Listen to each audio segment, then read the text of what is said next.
Hello दोस्तों, welcome to my channel. और आज की इस वीडियो में हम देखेंगे लीनियर इक्वेशन टू वेरिएबल का प्रैक्टिस सेट 1.4 का क्वेश्चन नंबर 1। तो क्वेश्चन देखो क्या दिया, 2/x-3/y is equal to 15, 8/x plus 5/y is equal to 77। ये प्रैक्टिस सेट सबको बहुत मतलब थोड़ा सा प्रॉब्लम देती है कि इस तरह क्वेश्चन कैसे सॉल्व करेंगे। बहुत सिंपल बताऊंगा, आप इस वीडियो में पूरा देखो, आपको नहीं आखिरी तक के सब समझ में आ गया जब बोलना। देखो मैं क्या बता रहा हूँ आपको, 2/x, इसको क्या करना है, इसको ऐसे लिखना है 2 इंटू 1/x। लिख सकते हैं कि नहीं? ऑब्वियसली लिख सकते हैं, क्योंकि 2 1 जा 2 ही होगा और नीचे x है। 3/y को लिखना है 3 into 1/y is equal to 15। देखो मैंने ये वाली इक्वेशन को कितना इजी लिख दिया। ठीक है, अब ये वाली इक्वेशन ले लो, 8 1/x माइनस, सॉरी प्लस है यहाँ पे, और ये 5/y को लिखेंगे हम लोग 5 1/y, क्योंकि 5 1 जा 5 ही होगा वो। ठीक है, ये आपकी दो इक्वेशन हो गई।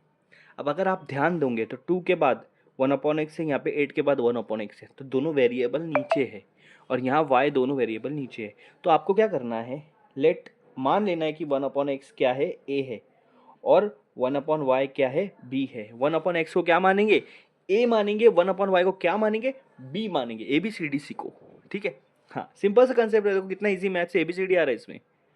अभी मैं क्या करूँगा, यहाँ पे वैल्यू पुट करना है। देखो जैसे 2 इंटू 1/x है, तो 2 1/x आया, मतलब उसकी जगह पे क्या लिखना है, a, क्योंकि हमने 1/x को a मान लिया, माइनस 3 1/y की जगह क्या लिखना है, b, क्योंकि हमने उसको b मान लिया, इज इक्वल टू 15। ये हो गई पहली इक्वेशन, बन गई ना आपकी सिंपल इक्वेशन जनरल फॉर्म में। सिंपल, इसी को 8 1/x को a मान लेंगे, प्लस 5 1/y को मान लूंगा b, इज इक्वल टू 77। ये आपकी दो इक्वेशन हो गई। तो आपकी पहली इक्वेशन ऊपर, दूसरी इक्वेशन नीचे। अब इसको साइमल्टेनियसली सॉल्व करो, या आप जैसे भी सॉल्व करना चाहते हो। ठीक है, क्वेश्चन में क्या लिखा है वो देखना है। अभी यहाँ पर देखो क्या है, 2a-3b is equal to 15, 8a plus 5b is equal to 77। ये दो इक्वेशन हो गई। अब इसको साइमल्टेनियसली सॉल्व करेंगे एलिमिनेशन मेथड से। कैसे करेंगे, कैसे करेंगे, कैसे करेंगे? मैं आपको पहले बताता हूँ कि फर्स्ट रूल क्या है उसका, एलिमिनेशन मेथड का फर्स्ट रूल ये है कि या तो x वेरिएबल या तो y वेरिएबल, कोई भी एक वेरिएबल, कोई भी एक वेरिएबल का कोएफिशिएंट सेम होना चाहिए, उसके साथ जो नंबर आते हैं वो सेम होना चाहिए, और अगर नहीं है तो उसको पहले सेम करो। अभी यहाँ पर a देखो, दोनों a का कोएफिशिएंट सेम है क्या, नहीं है। दोनों b का कोएफिशिएंट सेम है क्या, नहीं है। तो कोई भी एक, या तो a का कोएफिशिएंट या तो b का कोएफिशिएंट सेम करो। कोएफिशिएंट मतलब वो नंबर। तो ये फर्स्ट रूल है। तो अगर आप a में देखोगे एक जगह 2 है, एक जगह 8 है, b में देखोगे 3 और 5 है। आप b में देखोगे तो 3 और 5 है, दोनों सेम टेबल में नहीं आते हैं, तो इसको अगर आप सेम करने जाओगे तो दोनों इक्वेशन को बदलना पड़ेगा। लेकिन अगर आप यहाँ पर देखोगे तो दोनों सेम टेबल में आता है, तो इसको सेम करने जाओगे तो एक इक्वेशन को बदलना पड़ेगा, पहली वाली इक्वेशन। 2 को मुझे 8 के जैसे बनाना है, छोटे वाले नंबर को बड़े जैसे बनाना है। 2 को 8 कब बनाऊंगा, जब मैं 4 से मल्टीप्लाई कर दूंगा। प्लस माइनस नहीं चलता, मल्टीप्लाई चलता सिर्फ। तो देखो 4 2 सा 8a। अब ये 4 से पूरी पहली इक्वेशन पूरी मल्टीप्लाई होंगी, माइनस 3 4 सा 12b, 15 4 सा 60। हो गई इक्वेशन चेंज। एक इक्वेशन चेंज करना पड़ा, नीचे वाली इक्वेशन वैसे के वैसे लिख दो। ये देखो क्या क्या क्या प्रॉब्लम है यहाँ पर, कुछ भी नहीं हुआ कि नहीं। ए का कोएफिशिएंट सेम, नंबर सेम हो गया ना, पहला रूल सेटिस्फाई हो गया, फर्स्ट वाला रूल जो है सेटिस्फाई हो गया। अब बात होंगी सेकंड रूल की। बात किसकी होंगी, सेकंड रूल की। तो सेकंड रूल क्या है, सेकंड रूल ये है कि जो नंबर सेम है उनकी साइन अलग अलग होनी चाहिए। जैसे 8a, इसके पहले साइन कुछ नहीं मतलब प्लस है, ये भी 8a, इसके पहले साइन कुछ नहीं है मतलब प्लस है, दोनों प्लस है।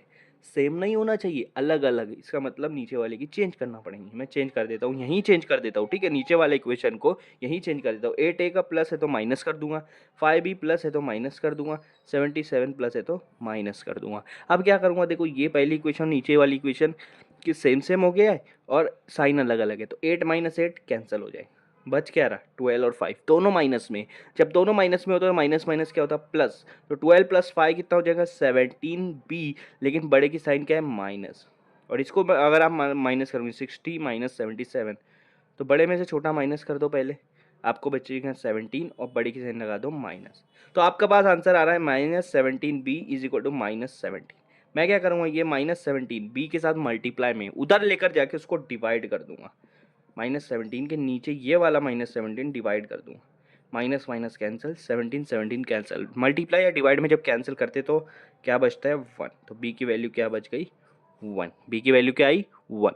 इसी तरह से ए की वैल्यू निकालना है, बी की वैल्यू हमने 1 निकाला है और आपकी एक इक्वेशन क्या थी 2a minus 3b is equal to 15, इसमें मैं बी की जगह पे 1 रख दूंगा।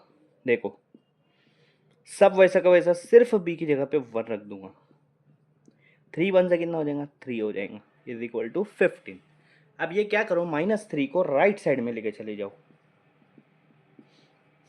तो इधर आगे क्या हो जाएगा वो +3, -3 अगर राइट साइड में जाता है तो क्या हो जाएगा +3, ठीक है। तो 2a इज इक्वल टू 18। अब 2 को नीचे लेके आकर डिवाइड कर देंगे 18 के पास, 2 1 जा 2 9 सा, तो a की वैल्यू क्या आ गई आपकी 9 आ गई, a की वैल्यू क्या आ गई 9 आ गई और b की वैल्यू क्या आ गई 1 आ गई। a की वैल्यू 9 b की वैल्यू 1 ये हमने फाइंड आउट कर दिया, ठीक है। a की वैल्यू 9 b की वैल्यू 1। हाँ लेकिन हमने देखो पीछे जाकर देखो a की वैल्यू क्या माना था हमने 1/x, 1/x को a माना था, क्या माना था 1/x को a माना था, और 1/y को क्या माना था b, तो b आपका 1/y के बराबर हो जाएगा और a आपका 1/x के बराबर हो जाएगा। अब a की वैल्यू 9 है तो यहाँ पर a की जगह पे सिर्फ मैं 9 रख दूंगा। मुझे x और y निकालना है क्योंकि मेरा क्वेश्चन x और y के टर्म में था, a और b में नहीं था, वो तो मैंने डाला था, ठीक है। अब देखो x को 9 की तरफ लेकर आओ, 9 को x की तरफ लेकर आओ, तो ये हो जाएगा x इज इक्वल टू 1/9, तो x की वैल्यू क्या हो गई 1/9। अब b वैसा करो, b is equal to, b की वैल्यू क्या है 1, तो उसकी जगह पे 1 डाल दूंगा 1/y, y को 1 की जगह 1 को y की जगह, तो हो जाएगा y इज इक्वल टू 1/1 जिसको आप बोलेंगे 1, तो y की वैल्यू क्या आ गई 1, y की वैल्यू 1 और x की वैल्यू 1/9। यहाँ पर ये क्वेश्चन सॉल्व होता है।